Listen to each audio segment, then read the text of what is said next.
Indo Burma Ramsar क्षेत्रीय पहल IBRRI।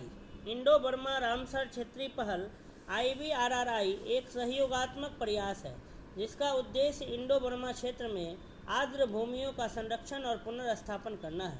यह पहल Cambodia, Laos, PDR, Myanmar, Thailand और वियतनाम के रामसर राष्ट्रीय फिकल पॉइंट्स NFPs द्वारा अंतर्राष्ट्रीय प्रकृति संरक्षण संघ IUCN एशिया क्षेत्रीय कार्यालय के सहयोग से संयुक्त रूप से विकसित की गई है।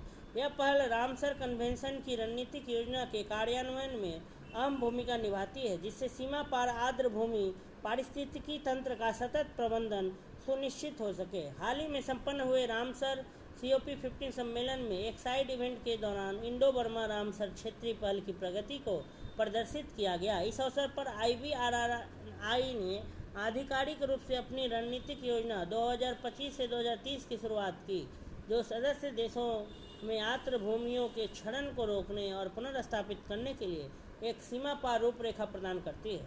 इंडो बर्मा रामसर क्षेत्रीय पहल IBRRI के बारे में विकास और सहयोग संयुक्त रूप से विकसित किया गया। Cambodia, Laos, PDR, Myanmar, Thailand और वियतनाम के रामसर राष्ट्रीय फोकल पॉइंट्स द्वारा सहयोग प्राप्त IUCN की ब्रिज परियोजना building river dialogue and governance. उद्देश्य रामसर कन्वेंशन की रणनीतिक योजना के समन्वित कार्यान्वयन को सुनिश्चित करना। शासन संरचना IBRRI में निगरानी, पारदर्शिता और समावेशिता सुनिश्चित करने हेतु एक बहुस्तरीय शासन प्रणाली अपनाई गई है। स्टीयरिंग समिति, इसमें 5 सदस्य देशों के रामसर प्रशासनिक प्राधिकरणों के प्रतिनिधि शामिल हैं। सचिवालय IUCN एशिया क्षेत्रीय कार्यालय बैंकॉक, थाईलैंड में स्थित है। स्टेक होल्डर समिति तकनीकी और रणनीतिक मार्गदर्शन प्रदान करती है तथा IBRRI गतिविधियों में बहुहितधारक सहभागिता का मंच है।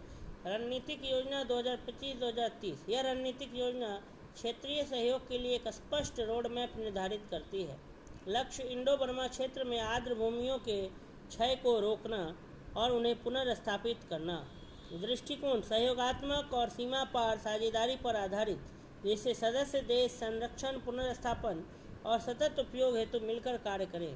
प्रमुख फोकस से क्षेत्र रामसर स्थलों और अन्य अंतर्राष्ट्रीय महत्व की आर्द्र भूमियों का संरक्षण, समुदाय की भागीदारी और हितधारकों की सहभागिता को बढ़ाना, आर्द्र भूमि प्रबंधन के लिए विज्ञान आधारित नीतियों को सुदृढ़ करना, आर्द्र भूमि संरक्षण के माध्यम से जलवायु लचीलापन को बढ़ावा देना। इंडो बर्मा देशों में आर्द्र भूमि संरक्षण हेतु एकजुटता को बढ़ावा देता है। आर्द्र भूमि आश्रित प्रमुख प्रजातियों के संरक्षण को सुनिश्चित करता है। आर्द्र भूमियाँ कार्बन सिंक और बाढ़ के